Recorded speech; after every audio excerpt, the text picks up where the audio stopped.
Okay, so I'm going to teach you a specific exercise for the shoulder called the arm bar. So there's a lot of different variations of an arm bar depending on what resource you look towards, but I prefer to start out patients with this version of the arm bar. So the idea of this exercise is that without the use of vision, you are expecting and asking your rotator cuff to kick in and do its job as stabilizing the shoulder, rather than trying to make it move the shoulder and move the arm through any type of range of motion.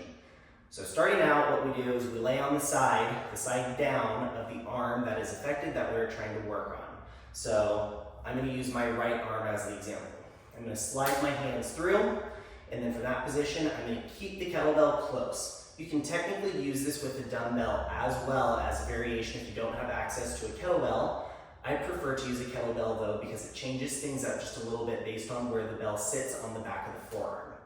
So if you want to use a dumbbell because that's all you have access to, if we're trying to utilize the same amount of weight as a kettlebell, up it by about 5 pounds. So if we're using a 20-pound kettlebell or a 35-pound kettlebell, I want to use a 25-pound dumbbell or a 40-pound dumbbell as a result instead.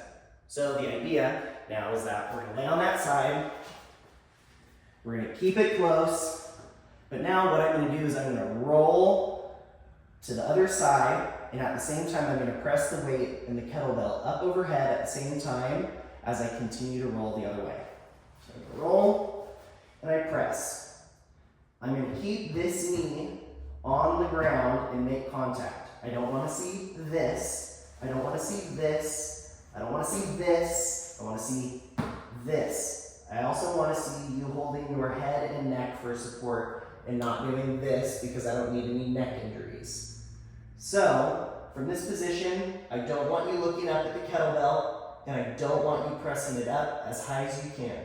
I want you to let this arm sink kind of into that socket, and I want you just looking straight forward, not at the kettlebell. We're going to hold this for 60 seconds. When you're done with that 60 seconds, what you'll do is you'll roll, and you'll drop the weight.